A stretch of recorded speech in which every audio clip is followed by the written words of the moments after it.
Hi guys, welcome back to the podcast. I'm your host, as always, Steve Hall, and today I have Dr. Christle on the show. You will have probably seen Dr. Christle because she is the wife to Dr. Mike Israetel, which I know many of our listeners know exactly who Dr. Mike is, but Dr. Christle is amazing in her own right, being a highly respected family medicine physician, but also a valuable member of the team at Renaissance Periodization. And beyond her clinical work, she's the team physician for US figure skating. In today's episode, we'll dive into Dr. Christle's journey into the health and fitness world, exploring what sparked her interest in medicine, her experiences with diet and weight management, and how she ultimately found her way at RP. We'll discuss her current role at RP and contributions to the field, focusing on her unique approach and things like non-scale victories and sustainable health. We'll also talk about her experiences with GLP-1 therapy, a treatment that's becoming more and more popular in weight management, and how it compares to other interventions, and a raw perspective on Christle's own experiences with the drug and struggles with weight management. And guys, I think you're going to really enjoy this one. Do make sure to tag myself, tag Dr. Christle. Her Instagram is linked in the description, and so you can share that on social media. Let us know that you enjoyed it. Be highly appreciated. And of course, subscribe. If you're on YouTube, leave a comment, a like. It's all appreciated. And if you're on a podcast provider such as Spotify, please do leave us a nice 5-star review. We appreciate it big time. You can pause it here and do that right now. Please do it. It's very, very helpful. But with all the begging out the way, Dr. Christle brings a fresh perspective on using evidence-based strategies for lasting health changes. And I'm sure there's a lot we can all take away from this episode. I know I did. So let's dig right in. So Christle, I'm going to have introduced you off air so everyone knows exactly who you are. I'd be surprised though that if our audience didn't know who you were, because you are Mike Israetel's better half behind the scenes, and I'm sure people have seen you in the background in videos. And I hate to kind of introduce you that way because you are your own person and you're amazing, because I've spent time with you and I know you individually, and you're one of the kindest people I've met, to be honest. And yeah, truly, like you're a really kind person, and yeah, it's a honor to have you on the show. And the reason I bring up Mike is because, man, he is just so popular nowadays, and our episodes with him just blow up, and he's obviously really helped the podcast grow in that way. So I'm sure people are listening are aware of you, but is there anything you particularly would like to let the audience know about yourself as like a person? I would have introduced your kind of the fact you're in family medicine and you have your own PhD and everything like that. Obviously, you're a dog mum to Gwen. Yes. You've got your US figure skating going on. Yeah. Well, not your skating. No, I've actually never been a skater. That's a very common question that people ask. Never skated before in my life. And they're usually a little surprised when I tell them I was a power lifter and now I'm trying to get into jujitsu. And then they're like, oh, well, now we have a bodyguard for us. So that's like a double, awesomeness. But I do have my medical degree, my osteopathic medical degree, back in 2017. And a lot of the times when I first met you, I was still in medical school. And so I was just sort of picking up little bits and pieces of like stuff that, I would learn at your seminars, stuff that Mike would say. When we first started dating, I actually purchased Renaissance Diet 2.0. I insisted, like, I don't want it for free. I'm going to buy it on my own with my own money or my own loan money and just, get some information going. And so I really feel like being sort of on the periphery of the fitness space as I was going through medical training has really kind of helped shape where I am today. And I'm really grateful for that. It speaks a lot to your character, you saying you would buy it versus like the number of people that like request, especially like ebooks and things. I believe it was an ebook, yeah. Right? So like they just request it for free, like in your DMs or whatever. It's like, man, you should be supporting these people if you want to learn from them. So it's great that you were wanting to do that even for your boyfriend at the time. I always feel really uncomfortable. I always felt really weird about that. Like whether it's getting on the guest list at a club or like, I think if I have a job, I, make money, I should be able to support people by actually, not being a burden on them by asking for things for free. So, but that's, rant over. I agree. I think that speaks to your character. I think that's great and says a lot about you. I'd love to hear initially, because I actually don't know this, apart from what I've heard a little bit elsewhere of hearing you talk. What initially sparked your interest into like medicine? What made you go down that route? Oh, yeah. I really wanted to, I didn't originally want to go into medicine. In fact, it was the complete opposite. I started off in college feeling a little bit lost because I was actually a really terrible high school student, kind of fell into the wrong crowd, barely graduated high school, managed to get into San Francisco State University by the skin of my teeth. And so I kind of, whatever reason, was in general chemistry. I got my first exam grade back. It was a C plus. And like it was at that moment that I just had sort of had it.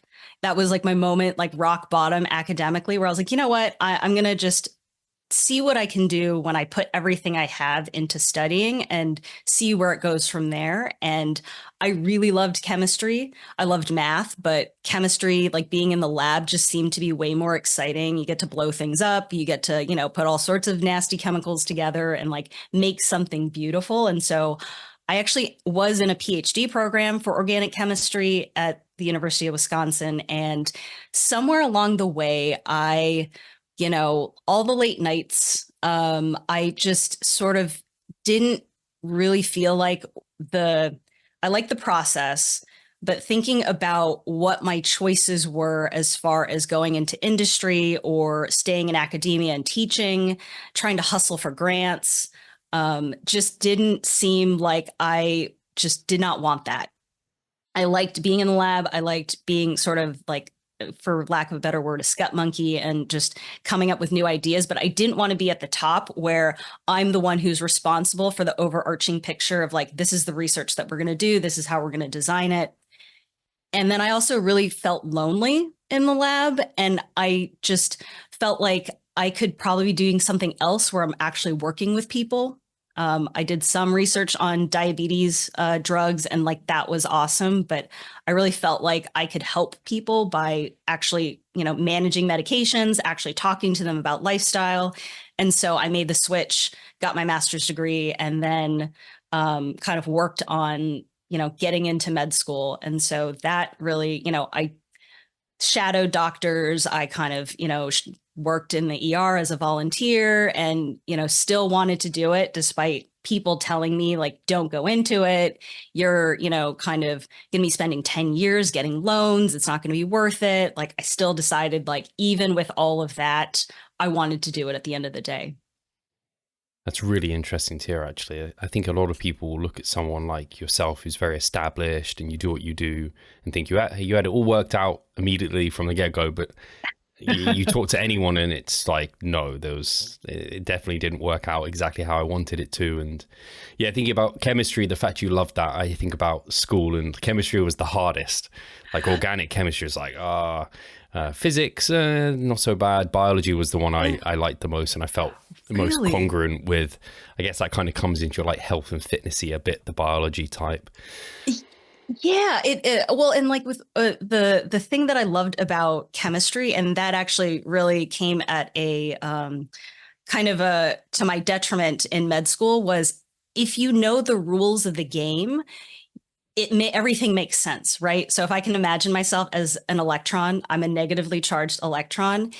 And all I have to do is push this electron. Like if I enter it into the system and it bounces off, certain types of molecules, like there's always a system to it. And so as long as you know those rules, you're always good to go and you can get creative with it. When med school came around, it was like brute force memorization, like drinking from a fire hose. I didn't really understand what I was learning. I was just trying to stay afloat. And so the first 2 years of med school were actually pretty hard for me, probably the most challenging because I just didn't know how to study and I had to make that switch. I guess that's why you like maths as well, where it's just like Yeah. if A and B, C, like it's just Yes. like formulaic. It's quite nice, which I actually do understand that. And I guess there's some like softer skills or elements towards medicine that are a bit more, I don't want to say wishy-washy, but are less cemented and a bit less easy to kind of have defined answers, which I guess, Yeah. yeah, just makes it different and a different Yeah. challenge and beast there. So alongside that, when was your kind of first introduction into like health and fitness? When were you first interested in that side of things? I've always been, I mean, so I guess, are you talking about like the social media space that we're in now, or just like, I guess health in general? your personal journey, I guess I'm Oh, interested in. oh yeah. I mean, I guess always been interested in sort of health. In the, I grew up in the 80s and 90s, so we had a lot of VHS tapes back in the late 1900s. Thinking my mom always had like Raquel Welch, like Suzanne Summers were like, kind of the bigger named fitness icons where they would, she would have all these exercise tapes. And so I would just, do them at home for fun. I was always very aware of the fact that I was always a little bit heavier than a lot of my counterparts. I grew up next door with a neighbor who's about my height. She was always like 20, 30 pounds lighter than me. And like even growing up, before anybody said anything, I knew that. Like I was like, oh yeah, she's like I'm much bigger than she is and much thicker than she is. Like I'm built different. And so I was always very aware of like my weight as a kid with before anybody really made any comments about it. Um, I think it wasn't until middle school where I really started like my first diet per se. It was like I can't even remember. It was like the Whole 30. It was like a book that like I had my mom like mail in a check, for $10, and it was like, eat something reasonable, have some protein, have some vegetables, and I would have fat-free cottage cheese and just trying to sort of maintain my weight. But it's always sort of been an up and down process where I was always just aware that I should be mindful of like my size and I should be mindful of like, not eating too much candy, which was definitely a problem for me growing up. Yeah, so I imagine I don't know if times have obviously changed a little bit for Mm-hmm. sure, but as a like guy when I was that sort of age, Yeah. I guess unless you were, I can't speak to someone who was overweight, but I was just like normal. I quote Yeah. unquote normal. I hate to put it Yeah. like that, but like I didn't struggle with my weight. I just ate Yeah. whatever. I was an Mm-hmm. active kid and I was just fine. And I think it wasn't until I was like a teenager, like Mm-hmm. 15 is when I started getting into the gym. And Mm-hmm. then it wasn't until years later I started thinking about diet. Whereas I think for women, it just starts way, way earlier. And it's actually, I don't like really, I mean, it sounds weird to say I don't like thinking about it, but I can think back to times like that where there might have been larger individuals at school. And yeah, I mean, you didn't really think much about it, but now thinking about it, they probably were similar to you and they would be consciously thinking about it maybe because they are different to their counterparts in some sense. And yeah, I don't know if it makes me a bit sad, but it's like having a role model. I guess your parents maybe filled that gap a little bit for you, but yeah, I don't know if there's anything like you look back, you're like, that would have been nice to have had someone who could be there.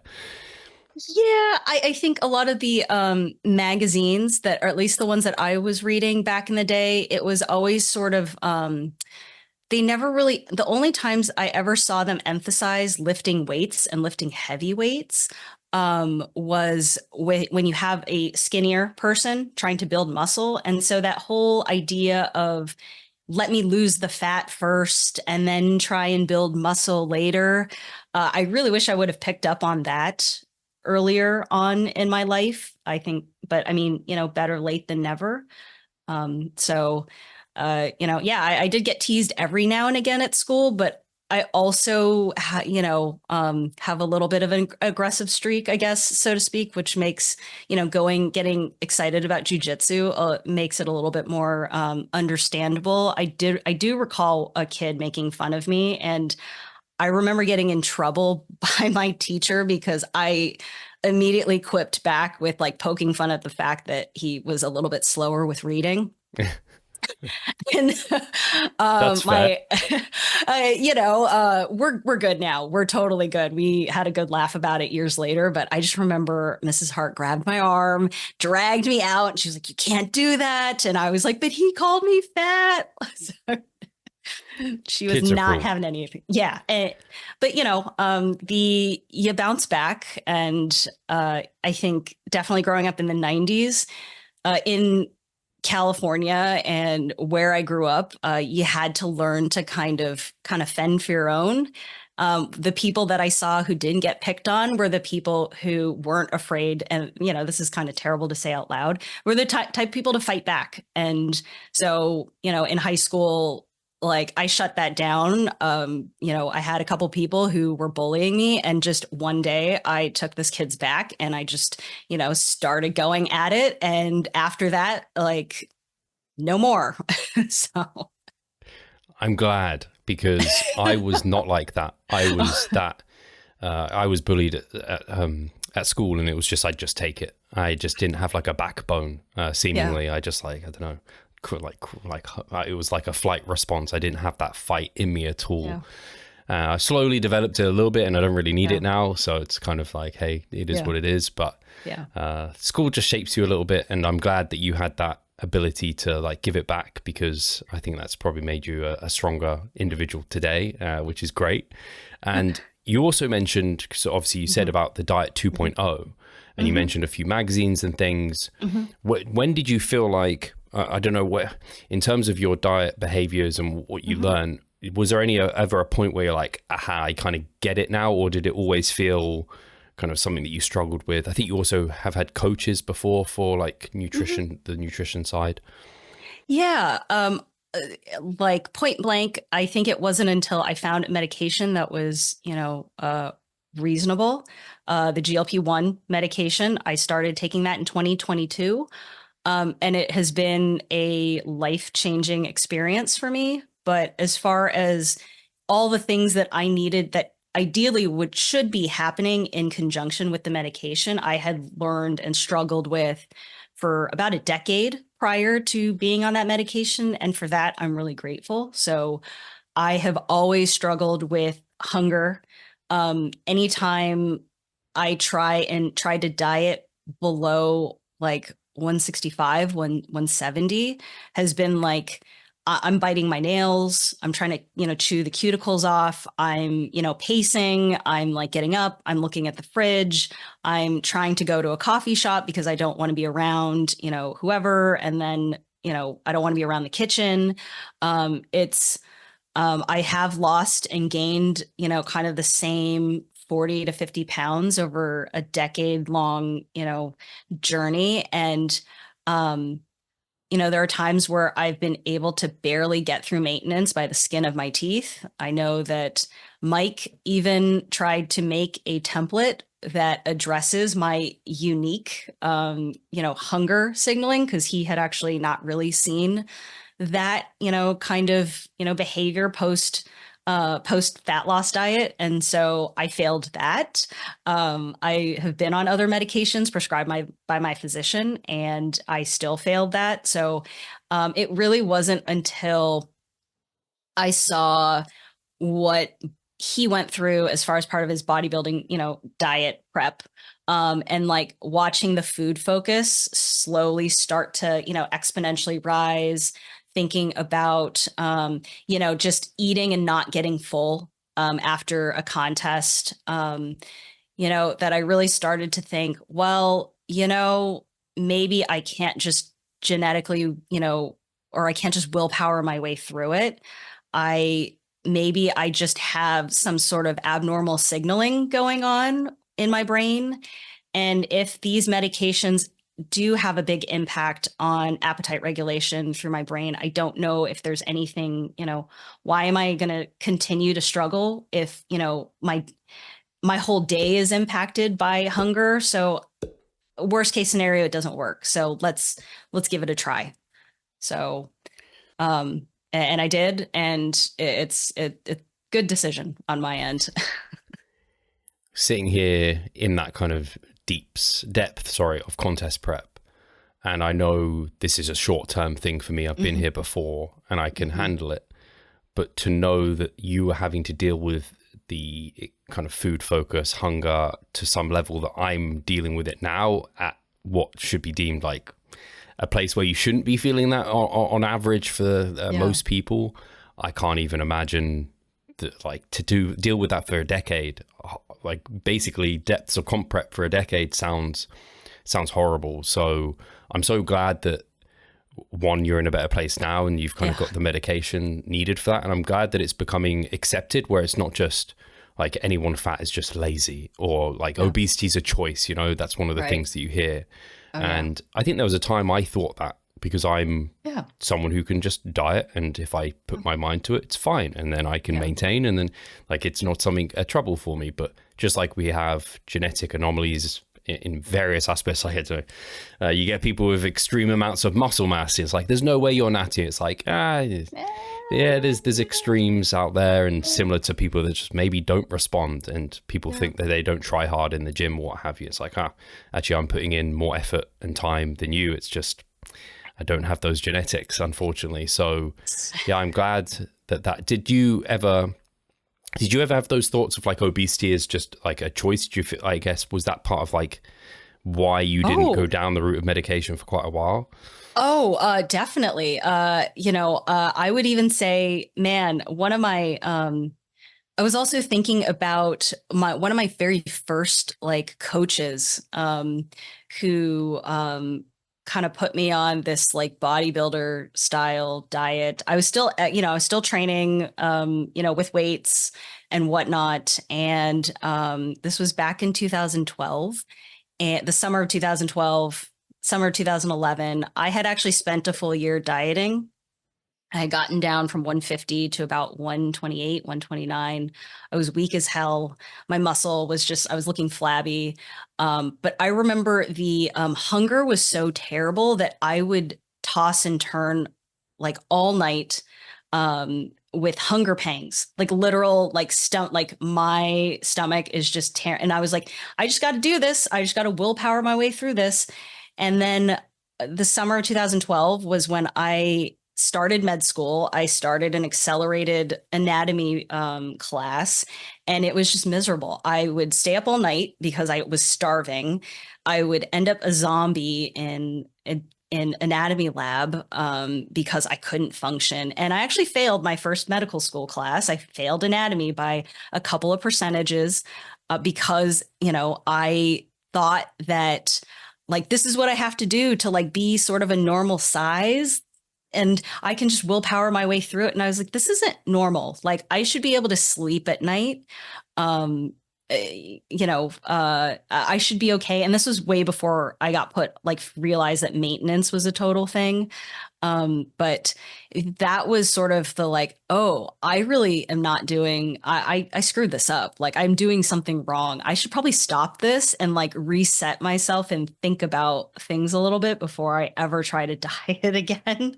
So, and then the weight ballooned right back up because I was just insatiable. I had been insatiable for months, and it was just like I had no control. I like at one point threw out all the food I had because I just didn't want like that in front of me, because I like Mike even says post diet without medication, like I have this glazed look on my eye. I look like a completely different person, a person who just is like not in control of themselves in front of food. Yeah, I can. It's not nice hearing you go through that at all, but I can totally understand where, again, if any competitors are listening, like if you are in that final weeks of prep, like again, where I am here, that there's no way I'd want to try and like do exams and do anything important. It's like, I always say, it's like Maslow's hierarchy of needs at the moment. I'm just focused on that bottom part, living and surviving. I can do my work, I can do the gym, some posing, but outside of that, extracurricular activities, they're not happening. But even for me at this point, like I don't think I've ever woken up because of hunger, anything like that. So I deal with it pretty well. And I'm not pig-headed enough to think, it's because I like dot every I and cross every T and I work harder and I've got more willpower. I think I'm just fortunate in that case. Like, I'm built for dieting better than others. And you clearly weren't in that case. So yeah, I guess you were hesitant to take the GLP-1. And actually, I think because 2022, you actually came over to the UK and there was the seminar, and I remember speaking to you very briefly about it. But I know at like restaurants and things, I think you were not even now finishing meals, that you were just like, hey, I can leave it. So that must have been such a strange place for you to be. Yeah. Oh, yeah. I remember the first time January, we ended up going to San Diego for a weekend. And yeah, just being able to, I didn't finish my glass of wine. I left a couple pieces of steak on the table. I had a couple bites of the appetizer. I had a couple bites of the broccoli next to the steak. And it was just like, oh, I'm good. I'm good. Like, I don't have to, like, we don't have to clean the plate. For so long, it was like, I want to clean the plate. People expected me to clean the plate. And now I don't have to do that. And like, my brain is sort of like, no, we're done here. And it was just like, what is this? What is it like? And I actually can pay attention to Mike and have a conversation with him and not feel like, all right, I'm starving. Let's just get this food in me. Yeah, it's the thing I can relate it to somewhat, as I get into, like, this is just how opposites we really are. So when I get to like 190, 195 pounds, my appetite is terrible. Like, I will feel physically sick having to like eat meals. Like, it will take me like an hour to get through this meal or whatever. To the point I remember reaching out to Mike, and he liked, it was like this mass gainer from, I forgot, Serious Mass. I've forgotten the Optimum Nutrition, Serious Mass. So I tried that and I was like, I couldn't stomach it. It was just like, I try and have it as little water as possible. And then I just get really bloated, and then I try more water, and anyway, I get to this point of, like, I guess my upper intervention point, if we would term it that. It's like a hard ceiling for me where I'm just like, no, Steve, you're not getting above it. And I'd have to force feed, and I'd go to the toilet way too many times. My body just doesn't like being heavier. Yeah. So it sounds like it's almost and I think in most cases it is more the opposite, where it's like, hey, we don't have this hard ceiling. It's more like there's this hard floor, and you don't want to be going below there. And yeah, I can't imagine kind of the relief it must have been to be able to like be good with food and everything like that. And something I did want to actually mention before we kind of dive deeper, you mentioned I think it was the anti-hunger templates, wasn't it? Or it's like anti-evening hunger. Evening hunger templates. I remember those coming out. And so I'd love to hear, just so people are aware of some of the strategies that you employed to try and mitigate hunger and how they just miserably failed. Because I imagine they were probably relatively extreme at that point. Yeah, like it was like 3 cups of vegetables for a meal. And I was having like broccoli, something very filling. Just plain chicken, nothing too crazy. Oatmeal that I had, very watered down so I can fill my stomach. And my stomach would be filled and I would be in physical discomfort stomach wise, but I would still be hungry as hell. It was just like, my body still just wants more calories. Like, I understand that we're employing these, strategies that are really great for fat loss dieting, making sure you're, voluminous foods, filling up on low calorie, high fiber foods. But now I'm just bloated. Like my stomach physically can't hold any more food, but I am still hungry. And I am like racking my brain and just going insane. Like, why isn't this working? Like, I just inhaled this why am I broken? I mean, why am I broken? I mean, honestly, because, it was always sort of like, yes, it's going to be tough, but like you can get through it. Like, eventually during maintenance, like the hunger will really dissipate and like you should be set with your new thing. And I'm like, no, that never happens. They lied. I feel like I had been lied to. And I just never wanted to, admit that like I have something that like I didn't want to be like I'm a special snowflake or something like that. But, honestly, I'm on medication now. So I guess I am a special snowflake in that regard, that I need extra help. Yeah, I can relate to that feeling of being stuffed but still being hungry. And actually, I tend to avoid it. Like if I need to employ such an extreme strategy, it's like I just have to deal with the hunger. But it's a different kind of situation versus where you were, where again, you shouldn't have to have that degree of hunger. But yeah, I don't know if you've ever tried this. I think I brought it up on the podcast before. It's called protein fluff. But it's essentially, yes. So you've done the whole whipping it up, making this huge bowl of just like air, basically. Yeah, that leaves your stomach just feeling horrendous and bloated and just, again, still hungry. And it just makes life less fun. And from the sounds of things, you tried the whole, hey, like, I'm hungry, let's deal with it. And it's like, well, not if I can't sleep. No, there's only so much I can deal with being an insomniac. I'm not going to also start taking sleeping meds for that. Like, that's also another, like, rabbit hole that I definitely don't want to, go into, just because a lot of the sleep medications come with side effects and potential for addiction that I just not really interested on entertaining at all. So. Yeah, and they kind of just put again, it's putting a plaster on the wound where it's not solving the deep set issue, which is just the hunger management. And I'm sure people are aware of some of the other kind of interventions that can be used, like the bariatric surgery, gastric sleeve procedures, things like this. How did you ever consider those? How do they compare to using the medication? Yeah, great question. I want to say that from the research that I had seen, that they're pretty much on par in terms of weight loss with each other. Like as far as comparing the GLP-1 medication to bariatric surgery and gastric sleeve.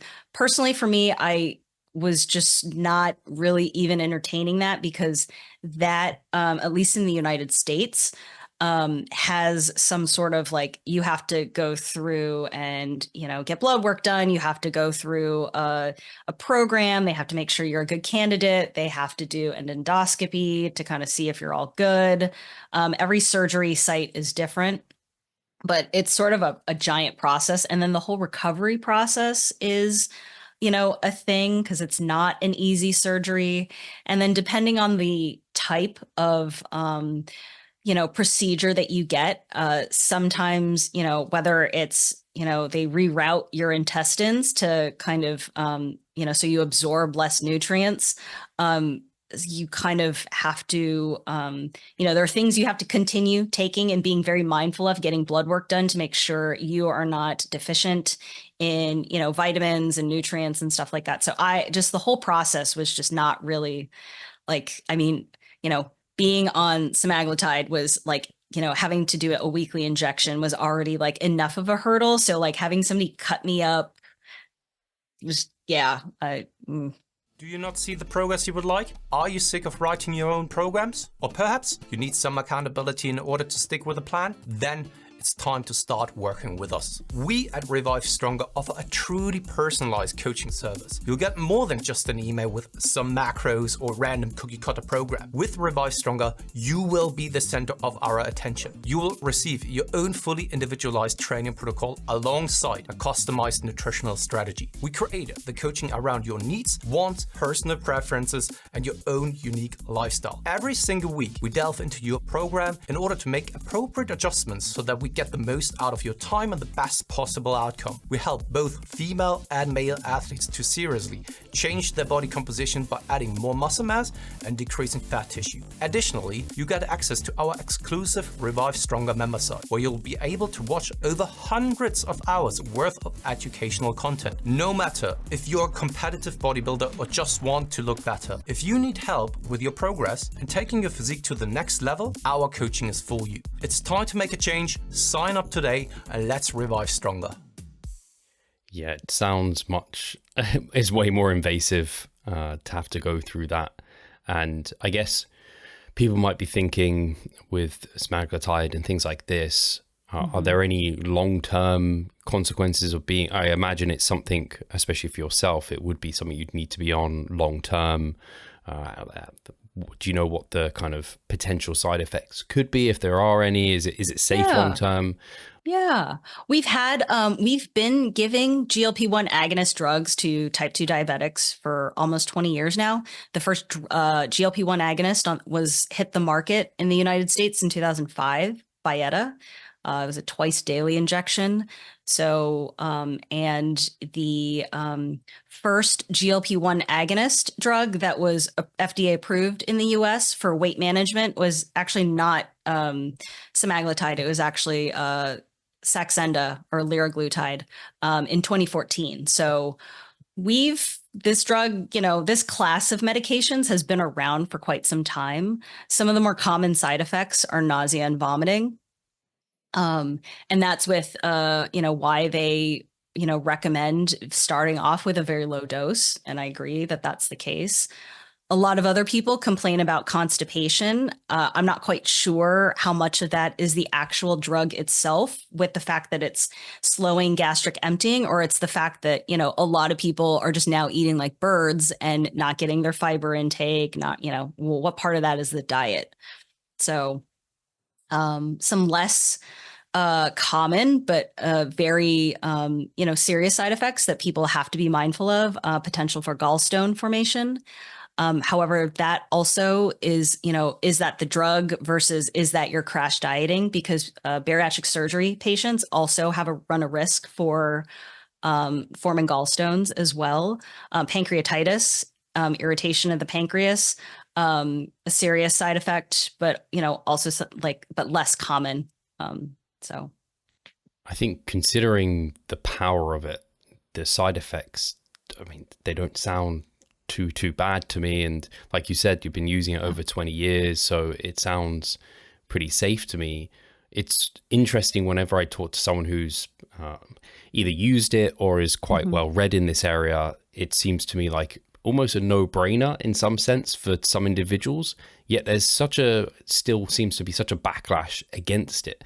Do you have any understanding where that really comes from? Is it just people, I guess, being dogmatic in the sense that they're like, hey, you can just diet your way through this, you can just hardcore through this, and or maybe they're a bit like, I don't want to say they're like anti-medication in general, they're maybe a bit hippie in that sense. It's a good mix. I was just mentioning a couple months ago that, man, my on a different podcast, like, wow, I guess my algorithm must be curated in such a way that I actually haven't really seen too much of that in quite a while. And Mike had posted something to the effect of like me being on the medication. I was like, oh, that's where the internet is. So, there are always going to be, kind of fanatics when it comes to being anti-medication. That's definitely a thing. I think a lot of people, some people just sort of don't understand or don't bother asking somebody. Like, we're having this conversation now and you're telling me that, like, wow, it must be like, I have no idea what it must feel like to have that contest prep food focus mentality without actually being in contest prep. I'm not contest lean. I'm not even trying to diet right now. And I still, without this medication, man, it would just be right back up to 165, 170. So, and a lot of those people, I don't even view as real people, because when you come from a anonymous account making all sorts of claims, I just don't really think I think people just have a lot of feelings and aren't actually taking the time to think and discuss and ask tough questions. So, a lot of people on the internet kind of pop off at the mouth without really thinking about sitting down and thinking about the context of the situation. So, yeah, I couldn't have put it better myself. Lots of feelings and not thinking things through at all. So you mentioned, so if you weren't on this, maybe you'd hover around that 165, 170 mark. Where are you tending to hover now? And what's made you choose to kind of hover there? Have you ever been tempted, I don't know, jack up the dose a little bit, get a bit leaner? Like, does that tempt you, and what's kind of led your decision making? Great question. I'm around 140. I'm at 411, 140. The last DEXA I had put me in the low 20% body fat range, which, I am actually not tempted at all to try and diet, get any more leaner. So even with the dosage, I guess I could, if I really wanted to, increase the dosage or just deal with wherever my hunger level is here and just diet and then deal with that, because my baseline is now pretty okay. It doesn't take out like the other effects of dieting, right? It doesn't affect it, like my effect on sleep. I still have, shitty sleep if I started to diet. It doesn't give you energy. So, you're dieting, you don't have enough energy to do stuff. And I didn't want it to, affect my new endeavor in jujitsu and maintain whatever strength I have. So, at certain points, I did run a fat loss diet for a photo shoot in July. And I just remember being very brain fog. I remember doing jujitsu and just sort of being in mount. And I was like, oh, where do I go from here? So it doesn't, it just helps the hunger signaling, and that's it. It doesn't help with anything else. That makes a lot of sense. That relates to some people have opinions around people using it in contest prep. But yeah, in the drug-free side, I believe it's banned within competition, which basically is like, well, you're not going to use it outside of competition, right? If you're not able to use it during. Yeah. So we can't use that.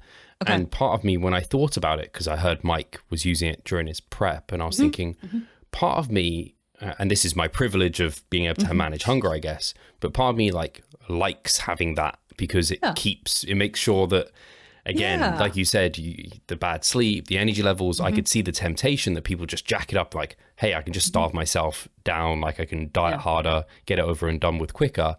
But that, for most people, that hunger is like a gauge of like, hey, you're doing well or not, like you should pull back here or what have you.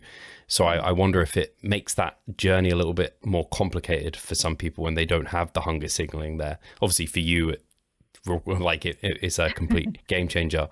But for Mike, I'm like, if he has generally normal hunger signaling, whether or not it then leads him to potentially push a bit harder than he necessarily should and sacrifice other things. But that's a different discussion.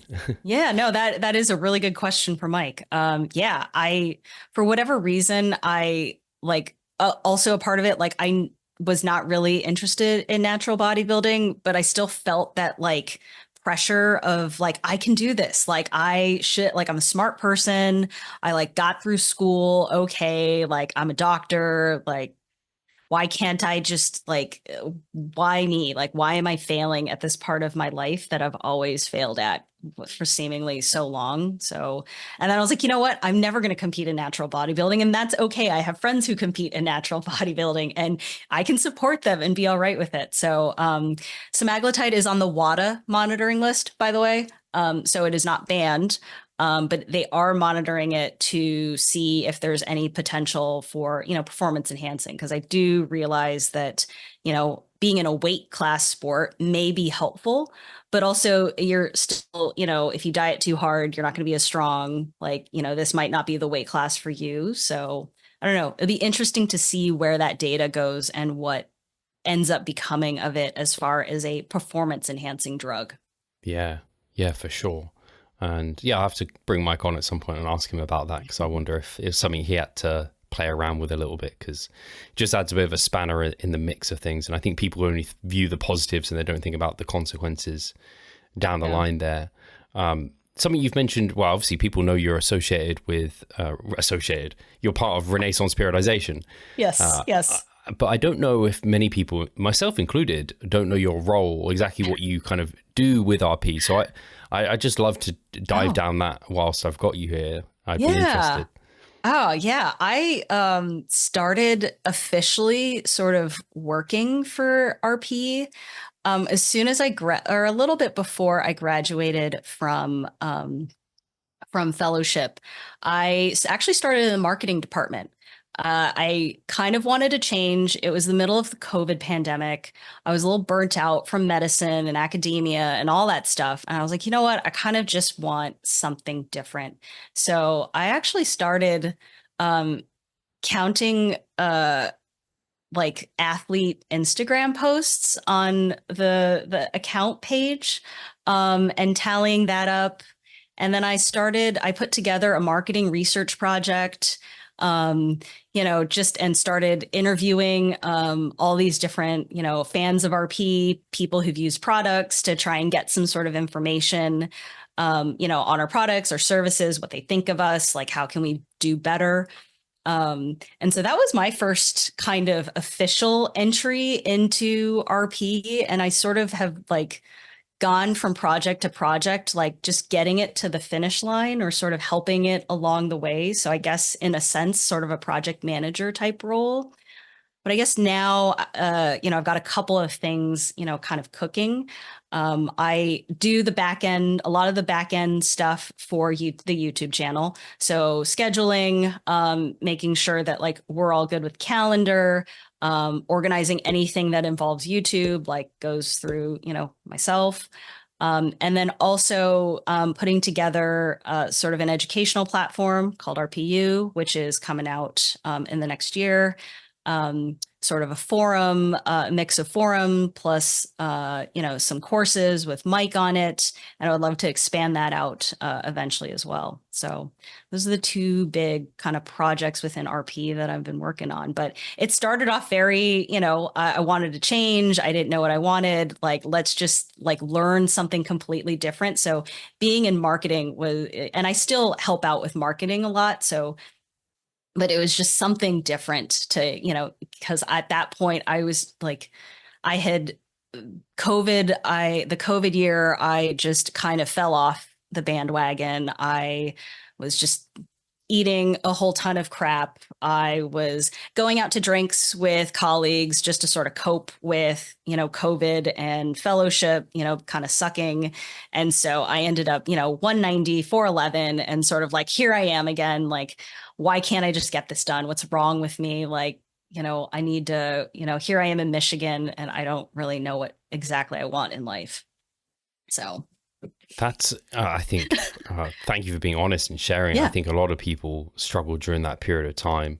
It was, very tough for a multitude of reasons. So it's cool to hear about some of the bits and pieces you were doing. I can see you being good at interviewing people, managing projects, getting all that done, scheduling things. That's really, really cool. And people don't realize how much goes behind the scenes with YouTube. Like there's a lot that you can put into it. Like I think about ours and I'm like, I could probably employ like 3 people to try and do some of these bits and pieces that we just don't have time to pay attention to.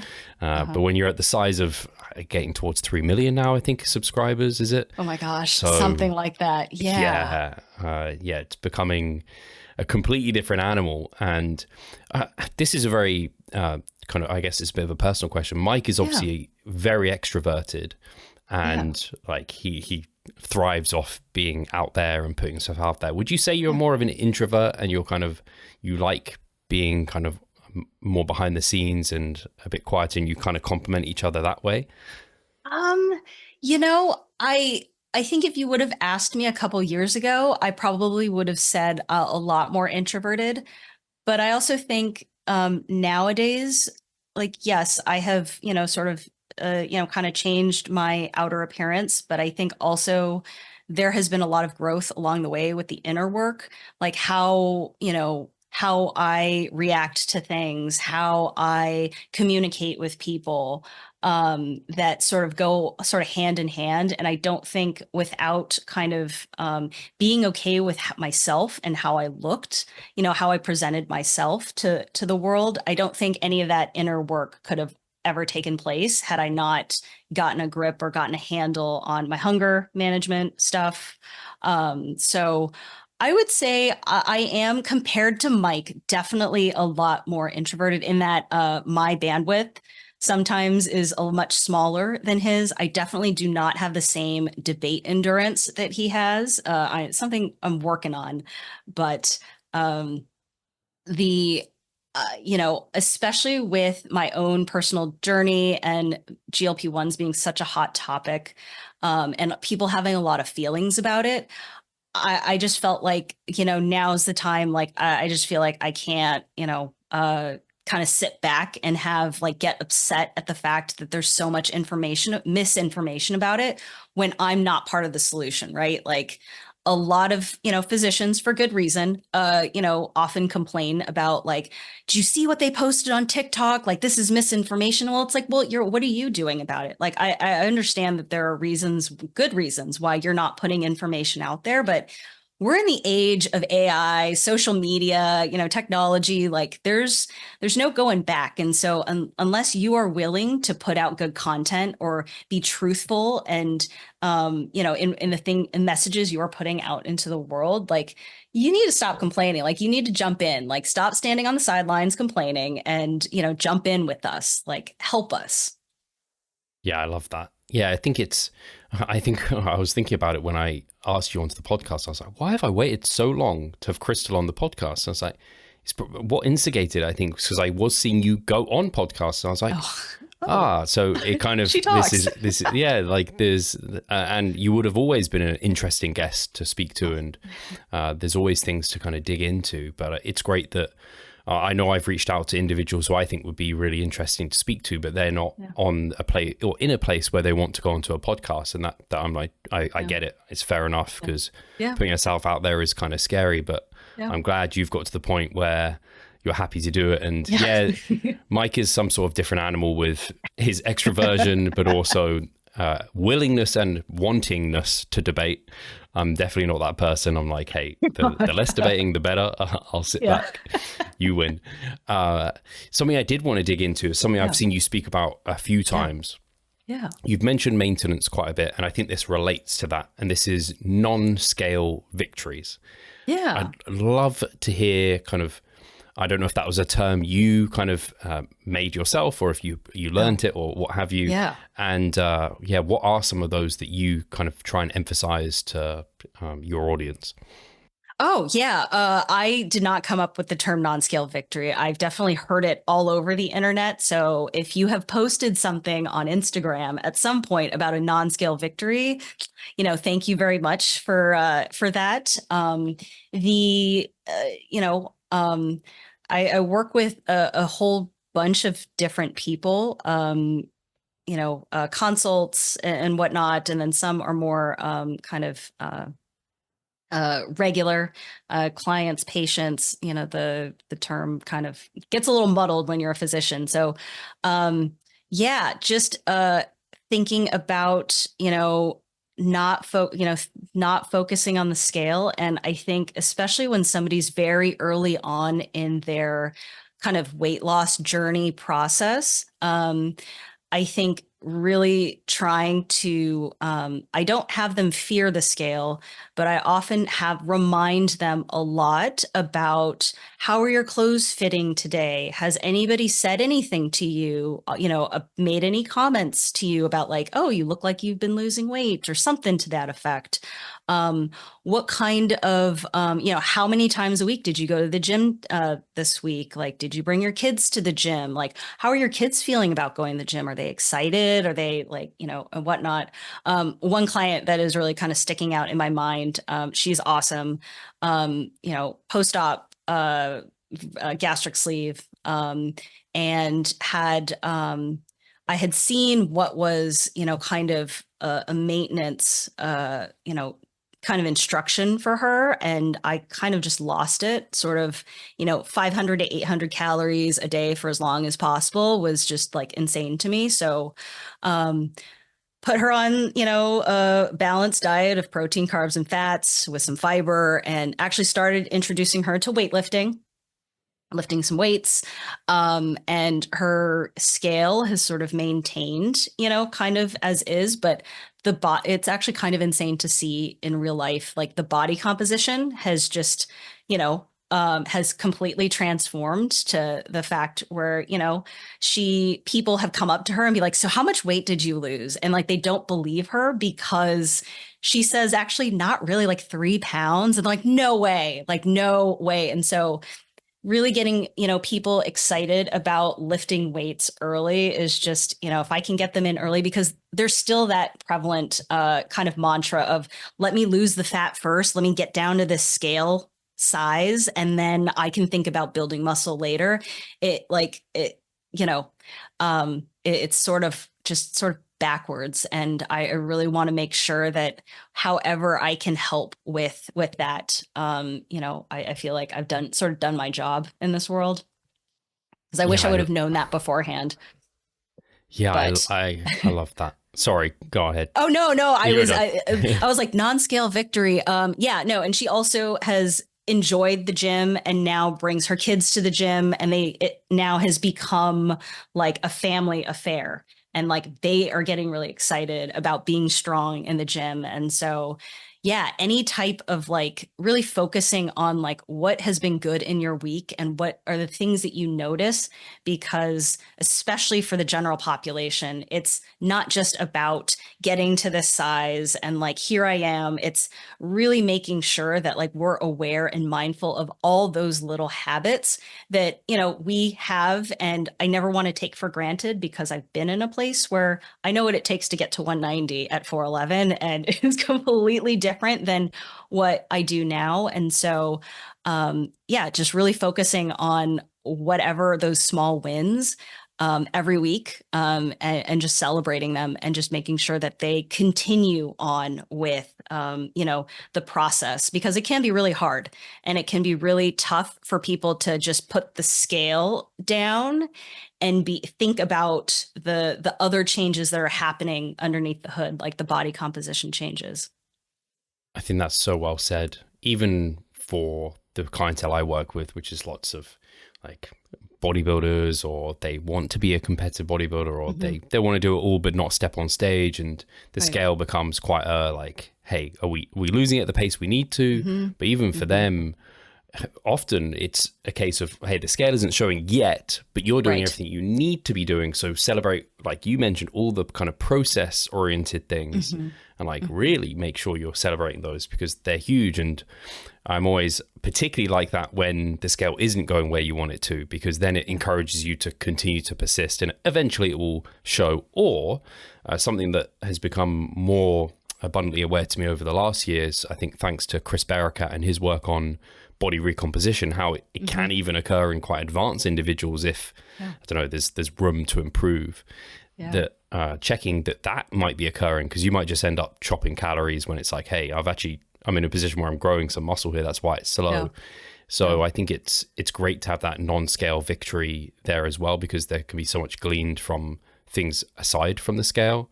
And I think, like you said, it's educating them on what the scale is telling us and what it isn't telling us. So it doesn't tell you if you've been a good person. It just weighs you at that moment in time.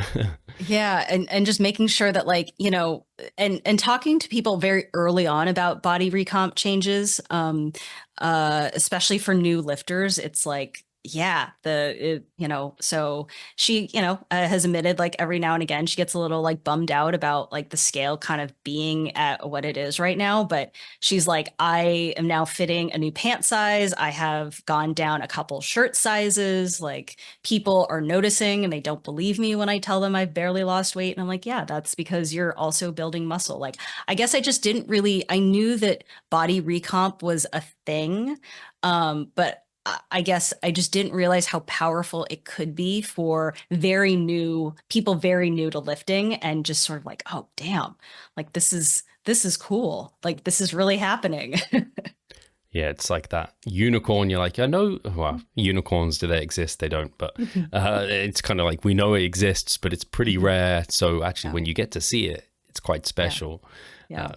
Final thing I want to finish on, Christle, is because I think this would be interesting to hear about. Yeah. You mentioned, I think we were talking about it off air actually, where like you and Mike, I think we all know you're workaholics.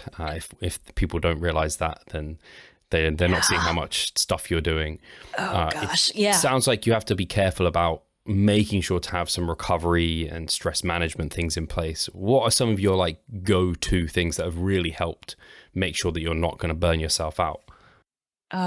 Definitely scheduling recovery periods. So the weekend is, we have stopped working on the weekend. We check in with each other, and even Friday afternoon, it's like we're off. We have something to do. Like it doesn't matter, like unless a building is on fire, and even then you can just call 911 and they can go and take care of it.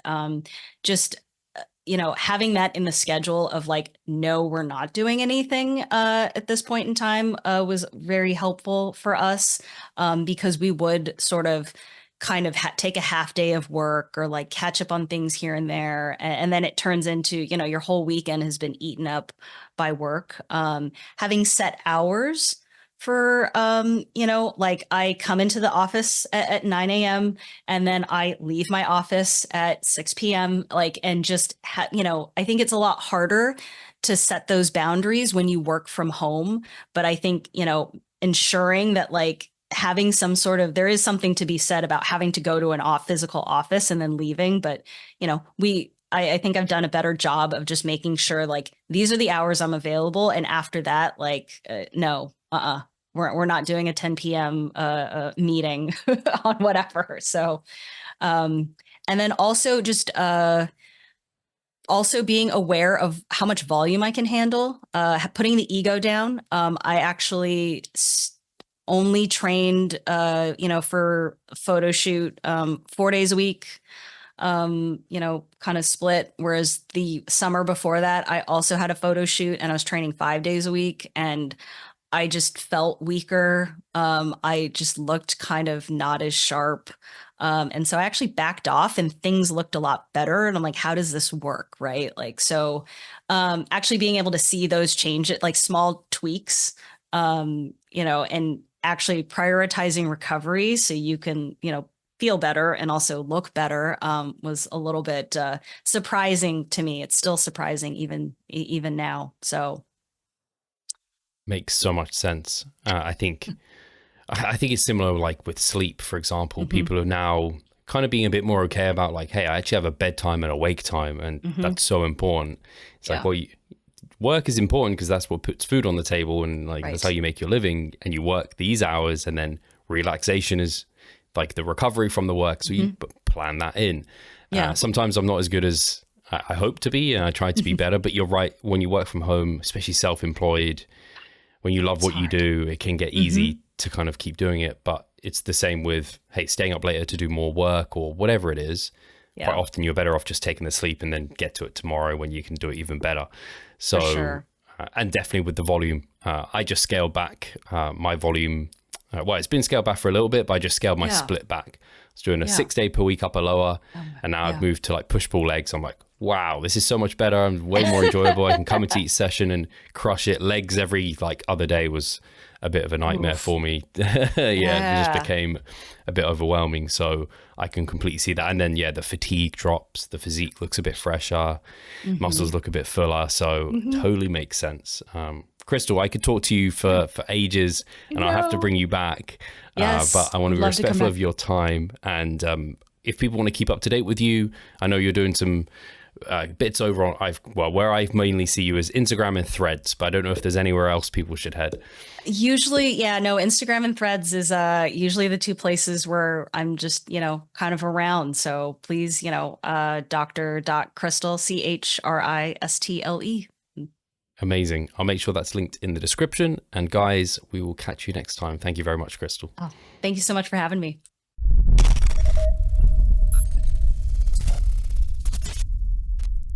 Losing weight fast while maintaining muscle mass. Sounds too good to be true, doesn't it? It isn't though. It's reality and we know how to do it. And we will help you achieve this. The Minicut Movement is an 8-week fat loss program to make you lose a huge chunk of fat while maintaining muscle mass at the same time. We will support you from the beginning to the end so that you see the results you would like to and come out of it much stronger. You'll receive a fully automated spreadsheet that is based on your nutritional needs. You can choose between 6 different male and female training templates. Over 30 videos will guide you through each and every single step of the Minicut so that you're getting the most out of your journey and that you always know what to do. But the best thing is that you can start whenever you want. The Minicut Movement is open 24/7. So if you want to learn more or you're ready to sign up, hit the link in the description below. So let's revive stronger together.